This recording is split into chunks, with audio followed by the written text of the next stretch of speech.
But for the real serious ones, I think they're sitting back saying, how long can I do this? How long can I be in front of the camera? And I will tell you that private equity and the money that's sitting on the sidelines has a real concern about Keyman risk, a real concern. And YouTube, which was seen as a UGC platform in the beginning, we both know where it is now. It's just undeniable. It is what it is. The numbers are what they are. And while YouTube is the number one TV platform in the world, we're still in the early innings. We're in that phase of a lot of AI hype, right? Yeah. No different than a few years back during NFT, and everybody paused and said, okay, let's go all in here, right? But not to go off on a tangent there, but like blockchain and crypto are not dead. Because if you think as a brand that you understand what that creator should be putting out on their channel, you're dead in the water. That's not how it works. This week on Next in Media, I chatted with David Freeman, founder of the recently launched Kynetic Media Ventures. David was a longtime executive at CAA, where he was always one of my go-to experts on digital talent, well before we were using the term creator. Now David is out on his own helping creators, media companies, athletes, and more master the ever-changing digital media landscape. So we talked about Netflix versus YouTube, Netflix versus Hollywood's view of creators, and what this sector needs to make it more hospitable to brands. Lots to get into, so let's get started. Hi, everybody. Welcome to Next in Media. I'm Mike Shields. My guest this week is David Freeman. He is the recent founder of Kynetic Media Partners. He's a longtime CAA executive, one of the first folks I knew in this industry that was really focused on the business impact of digital talent, Hollywood, Madison Avenue, culture, etc. So many things to talk about. David, great to see you. Thanks for being here. Mike, thanks for having me. It's a pleasure to be here. Excited to connect and talk. I want to talk to you. So, like, give us you're just into your new role. Give us a little bit about your bet you're making here, and then we're going to get into what's going on in the marketplace. Totally. I'm not going to share too much because I'm still in stealth mode. Really excited about what's happening. 15 years at CAA was an incredible run, period, end. And I really thought hard and long about this decision because it would have been easy to stay. You know, the truth is the group that I founded back in 2010 is thriving. In a world where, and there's so much to talk about, Mike, in a world where, Hollywood's rewiring, and some might say, on one extreme, dying, struggling. On the other side, there's elements of it that are thriving. But some people are like, well, David, why did you leave? And I think there's just some things happening in the market that are unique to the timing now. I was really lucky that I had a real deep understanding of not only Hollywood after being there for 15 years, but Madison Avenue and the changes that are happening there, which are significant. For sure. And then the impact of technology over these last 15 years. So a lot of the signals for me as all this, let's just call it disruption. And when I say disruption, Mike, I don't necessarily see that as a negative. In fact, I think there's nothing but opportunity. And this word creator economy, while I love it, that's probably been around for, 3-4 years now-ish, and it's become the thing. A lot of us have been in this space for a long time. So we've gained a little bit of a head start in the race now. And a lot of the things that I think many of my colleagues who have been in the space thought were going to eventually happen have now happened in a significant way. So I think there's a little bit of an arbitrage moment now. I think that there's a lot of talent and creators, celebrities, athletes, IP holders who have this fandom that's out there, but there's not a lot of infrastructure around it. And I think the real thesis for Kynetic, to get back to your original connect to your question, and more will be revealed over the next couple of months, is how do you turn that fandom into real enterprise value? And taking the incredible network that I've gathered, the skills that I understand across social and YouTube and distribution and syndication and how audiences move online, along with capital, because I do think capital is going to be needed to build some of these things and take, whether that's an athlete with fandom or a creator who's doing really well but really wants to build a media company to the next level. And that's what I'm excited about, to provide resources, infrastructure around that fandom, and also capital, strategic capital that could be next to it to really move into this next phase of creator. And when I say creator, I just don't mean endemic digital creators, but the holistic creator economy and how that's having an influence on anyone who's trying to reach an audience online. So it's an For exciting sure. time. Back to being an entrepreneur. I was an entrepreneur a long time ago, about 20 years ago or so. And it's fun. It's exciting. Different as I head into literally the end of my second week.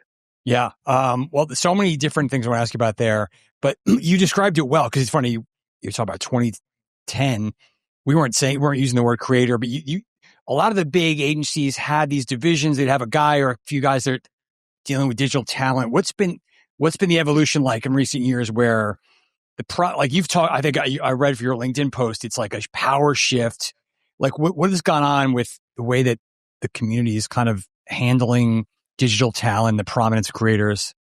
Yeah, I mean, the truth is in 2010, we were kind of the redheaded stepchildren in the agency. It's like, great, we've got a digital department, but the truth is Legacy was killing it and did right up. I'm sure people were like, what are you doing? Why do you want to even, or what is it? Why do you care? You know, but the truth is the internet represented the democratization of distribution, right? And slowly but surely as tech came in to dominate Hollywood, and now I'll go as far to say that tech is Hollywood. I mean, there's 4 or 5 companies, maybe 6 companies that really have aggregated most of the audience that's out there. Right. And the ability for talent to be discovered and the ability for IP to be discovered no longer is just dependent on the legacy infrastructures of I need a studio, I need a network. If I'm a talent, I have to go through a casting director. All of that has been upended completely. When I joined in 2010, the theory was, wow, what a great opportunity to bring our traditional talent, movie stars, celebrities, producers, directors, production companies, athletes, musicians into digital.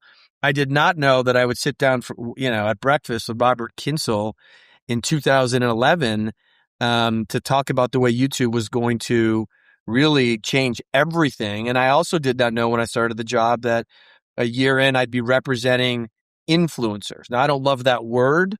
But the exciting thing for me was the fandom and the audiences and seeing a loyalty that I had never, ever seen in my entire time in sports and entertainment. So, CAA and the other agencies knew there was something bubbly here. The money was real. There was real money. I always wish that we looked at how much money was in the so-called creator economy between 2010 and 2020 versus, I don't know what it's at, 37 billion or tracking to 37 billion. Yeah. For 2027 or 2026, something like that. But there was a lot of money that was being spent. It's just, Legacy was in its golden age, period end. Right. So it was easier to ignore back then. We're now, and it's on a totally different trajectory. Right. But so many of the rules were being written back then, right? Yeah. And YouTube, which was seen as a UGC platform in the beginning, we both know where it is now. It's just undeniable. It is what it is. The numbers are what they are. And while YouTube is the number one TV platform in the world, we're still in the early innings. Not so much for some of the endemic creators who have built, which were a lot of my clients at CAA, creators like Dude Perfect or Amelia de Moldenberg or, Adam Waheed or Lele Pond, some of the OG people. But it's early as it relates to Legacy really, now having to use YouTube, not as a promotional vehicle, but as an infrastructure, right? Platform. YouTube's been big for a long time, but people are still grappling with this. Past couple of years, the TV number just hitting them in the face, like, oh my god, I think I still find like Madison Avenue in Hollywood struggles with reckoning that they're wrapping their heads around that. I think. Well, Madison Avenue has, and between YouTube and Facebook, let's be honest, from a scale and reach perspective, there's nothing better, right? Yeah. But that's one of the problems with marketing right now. Scale and reach don't necessarily, bring you down the funnel to a certain degree. And I think that's what you're going to see is new infrastructure, new technology, new tools. You've seen it in a lot of the agencies that have had some interesting exits of how do you go deeper with partnership, right? Because brands need to be storytellers too. Brands need to evolve their marketing mentalities, right? Yeah. And I have this whole theory around trust. Where does trust sit? And trust to me sits upstream of distribution to a certain degree. And that's what's going to shift here in terms of brands. Because brands are spending on YouTube and brands are spending with creators. But the idea, if you have brands on one side who have to become storytellers, and what the hell do I mean by that? I'm talking about the difference between renting an audience and owning an audience through storytelling. There's different tactics, not easy. completely. Because we're also now moving into a stage, which is when I left, because don't forget, this is only a few weeks ago. Creators are making at least the top tier who we represent. And it doesn't mean that the mid tier doesn't matter, because that's the long tails that plays a big role in all this. But they make really great livings off brand partnerships, AdSense, monetization, and distribution. Yep. But for the real serious ones, I think they're sitting back saying, how long can I do this? How long can I be in front of the camera? And I will tell you that private equity and the money that's sitting on the sidelines has a real concern about Keyman risk, a real concern. And I think, just to finish my point, creators now know they have to create IP. They have to create IP, or they have to create brands that are bigger than the individual. That will outlive them being the young, funny guy on YouTube or whatever they do. That's not, might not be doable forever. Look at Dude Perfect. That's a brand now, right? And sure. And those guys are doing a flywheel, and they've got live, they got experiential, they've got a podcast. A fantastic client of ours. And recently we signed Mythical Entertainment, right? Like those are brands, those are businesses that aren't just reliant on those people in front of the camera. They stand for something, they mean something, right? And there's a trust that's been developed between that fandom, right? And that talent. And that's some of the unique things that are happening right now. A bunch of other questions I want to that related to what you just said, but what do you mean? Recently it's interesting. Netflix was sort of dismissive of YouTube, and then they started going after some of the talent. They're doing more there. I don't know. It's not going to be easy in my view to bring up, just get a bunch of YouTube talent and put them somewhere else. I guess what are you thinking about when you talk to the other streamers about trying to recognize with? Because it's both a different form of entertainment, but also interface, fandom, comments, sharing. It's very different than what they do. It's been interesting. And also Ted Sarandos, one of the greatest entertainment executives of our time. If you kind of look at his statements over the last 3-4 years, they've been a little bit inconsistent. Yeah. Right. And you saw the big announcement, I think it was last week, about their Alex Earl new show. I'm sure you saw that, right? Yeah. So it's interesting because back in like 2015, Mike, like one of the things we thought was the golden treasure, the biggest win was, oh my God, can we get one of these creators to be on cable, a broadcast, to graduate? Streamer. We thought that was the win, right? We're like, oh my God, now that'll really crack through.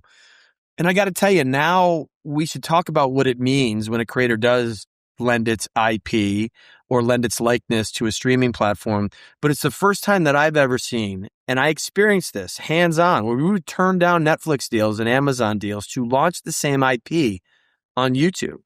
Why? Which would be unthinkable, in the old days, right? Like how could you do that? You're not going to be legitimate. One, you've got brands who are spending real money there, right? And so you look at, like, one of my ex-clients was IShowSpeed, right? Yeah. And I don't know if you saw a show that he launched in partnership with OBB called Speed Goes Pro.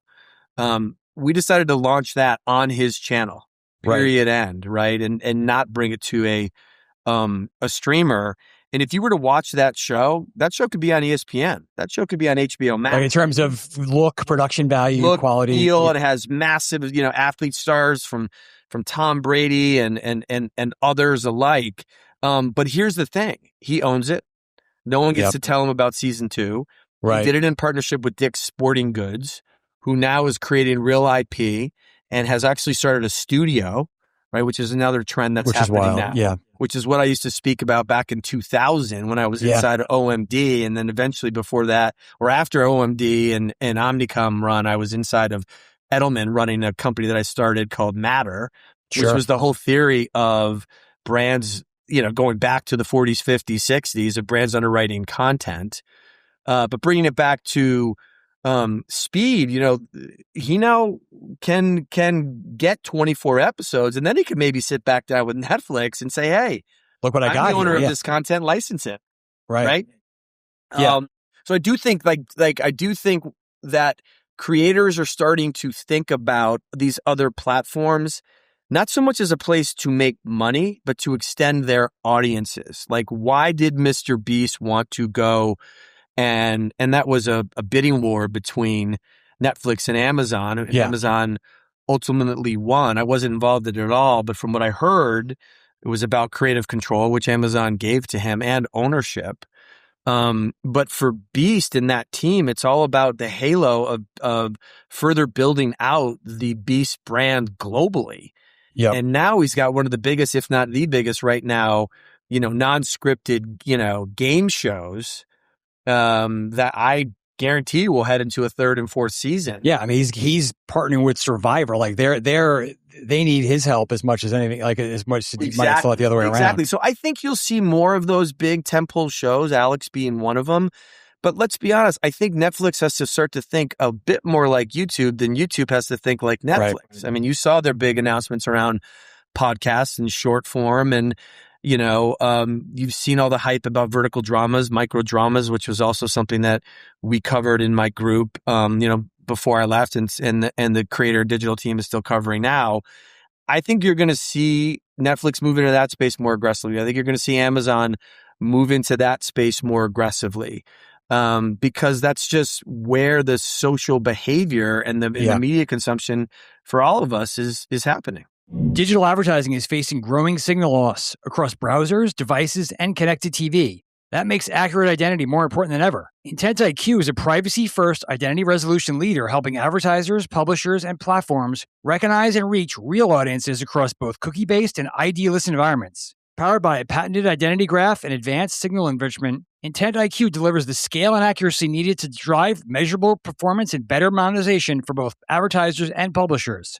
To learn how Intent IQ helps turn fragmented signals into real results, visit intentiq.com. Yeah, it'll be interesting to see, not to go on a tangent, it'll be interesting to see if Amazon makes a play.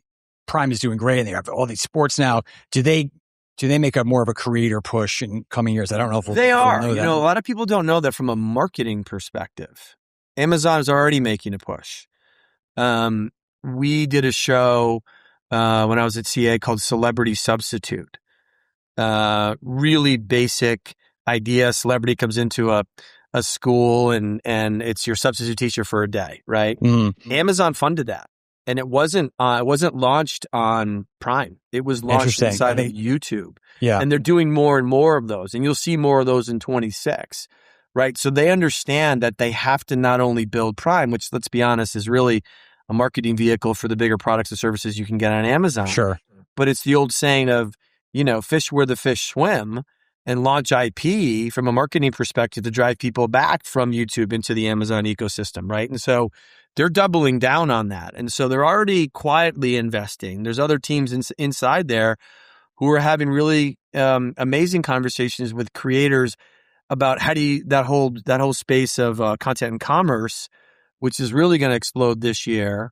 And I think they're going to be the leaders there, because let's be honest, like Amazon versus Netflix, Amazon's about shopping. Amazon's about transacting, right? And so they're going to use content as a way to increase that on the platform. Yeah, that's a massive advantage. I want to ask you, you've been at this for a while, and when you've seen the evolutions between brands not sure what to do with creators, to the MCN era, to the more recent thing where there's a rush now, brands that want to spend more than they ever have, but it's still, you talked about this recently as part of your work with the IAB. It's not easy. What needs to happen? Are you bullish on some of these infrastructure companies that are trying to help make it easier to deploy a lot of money with creators fast, or what's going on? 100%. I mean, in the IAB efforts, and what a fantastic organization, David Cohen, Zoe Soon, and others, Jamie Gutfriend, who they're using as an advisor. She's fantastic. Is to really bring an aggregate of people who have been playing in this space for a significant amount of times on all sides of it, right? Because you got agencies meaning media agencies, the holding companies, you've got the talent agencies, you've got the influencer agencies. How do we create some uniformity here from a metric perspective, from a buying perspective at scale? There is none. And so the IAB is really making a strong push to be a leader in that space. And there's a lot of great work being done, interviewing beyond just that incredible kind of advisory board that they've created with every stakeholder in the system, right? Because this is no longer a tactic, and I always wonder, as I've had many conversations in 25 with CMOs who have quietly admitted that 20 to 30% of their media spend, they don't really know where it's going. Right. right? If we can really crack measurement with creators, a uniformity, no different than what Nielsen's done for TV and other of these, amazing kind of data institutions, then we've got a whole different set of opportunity to which this business can scale and mature. Because I think we've crossed the moment that CMOs know that creator has to be part of the strategy, not the end of the, you've established a campaign, how you're going to do paid media. Yeah, let's add it on. Go get some creators to amplify here versus starting at the top, right? Because the other, the smart ones, meaning the smart CMOs, are also bringing creators in from the beginning. Because if you think as a brand that you understand what that creator should be putting out on their channel, you're dead in the water. You're in trouble. Not how it works. Yeah. I was like, what role did you, when you were at CAA or a new company, do you want to be the broker of these kind of things? Because you described a lot of parties that can potentially be involved. Yeah.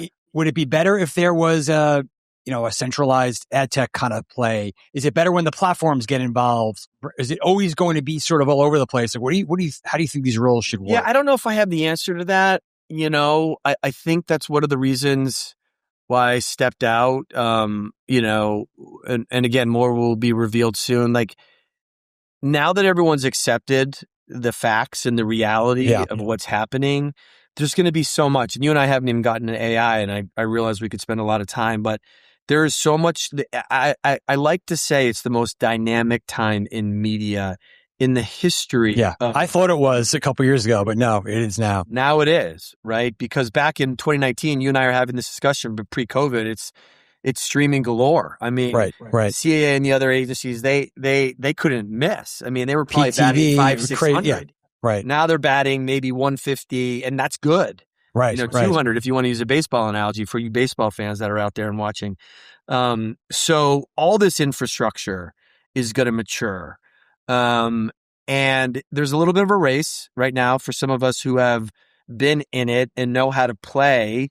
It's easy for me to sit here and say, and I posted this on LinkedIn recently, that every consumer facing company has to be on YouTube. But there's art there and there's science there, right? I mean, good for folks in legacy that are coming in, or celebrities that are coming in, or athletes coming in, that there are people who really understand how to move audiences, and use optimization, use tagging, use metadata to really grow net new channels, because it's hard. Yeah, it is hard. But it must be. I fundamentally believe that if you are a consumer facing company, you've got to invest. And investment doesn't mean you can't half-ass it, right? You can't half-ass it, and it's got to be over time. And it's not like legacy media where, hey, let's go have a hit, let's fund some stuff and have a hit. No, right. You are trying to build a trust and a programming behavior with an audience. Different approach, different tactics, different mentality completely. Do you think you're going to see? You mentioned AI, like. Those platforms are already getting flooded with AI content, for better or worse. Creators are harnessing it. Do you think you're going to see a lot of brands try and do it, become creators really quickly because of that, and maybe stumble? We're in that phase of a lot of AI hype, right? Yeah. No different than, a few years back during NFT, and everybody paused and said, okay, let's go all in here, right? But not to go off on a tangent there, but like, blockchain and crypto are not dead, right? But you can look at, history completely repeats itself. 2000, 2001, you had the internet, all these companies that were overvalued, come back down to ground. Pets.com fell, but there's still an internet. Like, it wasn't like, 100%. Crazy. And I think the same thing is going to happen with blockchain and crypto. Like, a lot of hype, companies failed. Now they're going to come back with more discipline, more rigor. AI, the same thing. There's so much out there. Right? Everyone doesn't exactly know what their strategy. Everyone doesn't know how to use it. Everyone doesn't know how to tackle it. From my perspective, one of the big concerns being at CAA, because we headed up a lot of this, front lines, is, well, if you're a director or a producer, what does it mean? Are you taking away jobs? Right. Or are you producing jobs? Now, I could lawyer either side of that equation, that AI is going to help to create more IP opportunity. but there's a lot of people who feel differently right now. So we have to get through that. We've got to, and you're going to see a lot. And that's one of the things I certainly want to take advantage of in the new company is AI is a tool. Like, and the other thing that I find funny, Mike, is like, we always refer to AI like it's this big monster that we don't control out there. AI is being, revved up and controlled by humans, right? And that's not going to stop. You cannot stop the advancement of technology. So we're in this stage of everyone starting to accept that it is here to stay. It is going to be used by brands, to get back to your question. There was a lot of pushback when Coke did a lot of their AI advertising, right? And they're a leader and they were early. At the same time, it's going to be utilized, right? And you might as well start learning, right? All the big agencies have to figure it out, because don't forget, those agencies are based on name, image, and likeness, right? And you've seen some announcements with Matthew McConaughey recently about their likeness. CAA built something called the CAA Vault so that we could start to scan people, not just for defense, but for offense too. Like, imagine a world in the future where we can send Meryl Streep back to set at 40 years old. Right. This isn't just covering your ass, but this is actually opening up new opportunities. Right. So there's both sides of it, right? Yeah. And so there's going to be a lot of things that I think are going to be amazing that come out of it. I'm seeing some AI prompters right now that are doing things that are as good as Pixar, and that it can cut down the development. The other dream I have is the idea, especially with animation, where you can send, like, a creator could send a piece of animation out to the community. Maybe it's 5 minutes, maybe it's 10 minutes. Maybe it was created, it took them 2 weeks or something with the help of an AI prompter, and let the community give back. Do you like this? Do you not look like this? You like this character, like this storyline? Let everyone come back. And then the next episode's released literally 2-3 weeks later, because there's zero cost here outside of the time. Right. So that's something that I think is going to be interesting to see. And there will always be the haters. They'll be there. Yeah. Or and the people that are driven by fear, which is understandable. I want to come back to you. You mentioned your Dude Perfect and Rhett Link, and there's a few of them like Darman who are becoming either their mini studios, their boutiques, their media companies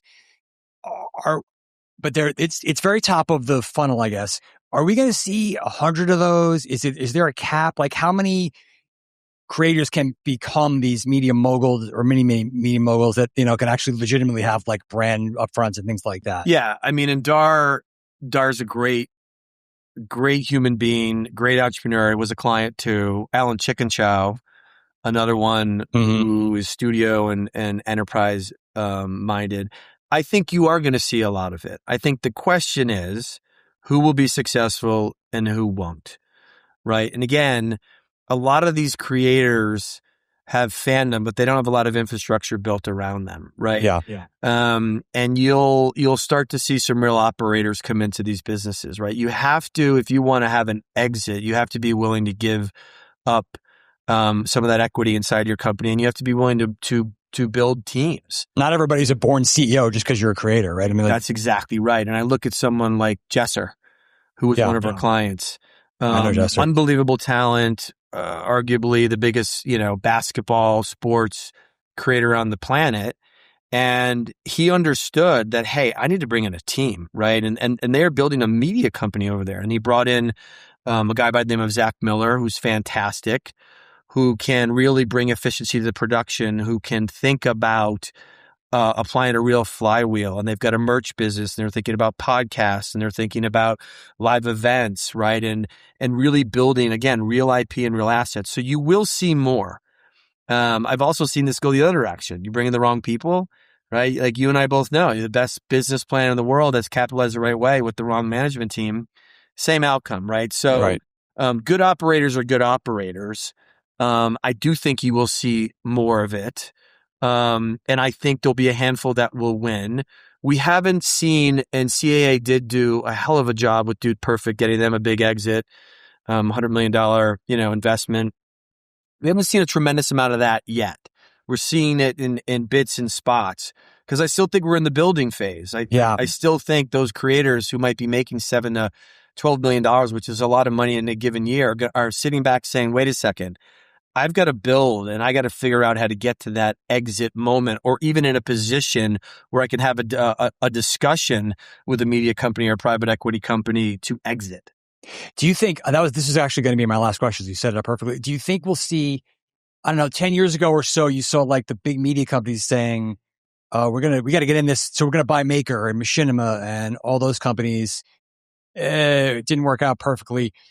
Are we going to see a bunch of the Paramounts of the world buy a Dude Perfect? I'm making this up. Like, are we going to see a bunch of those kind of exits, or is this going to be I totally think you're different? starting to see that legacy has to figure out a way to be in the, when I say creator, I don't just mean partner with creators, in the creator mindset space. Yeah. Period. And they have to do it, right? Disney's got to do it. Paramount's got to do it. Paramount Skydance.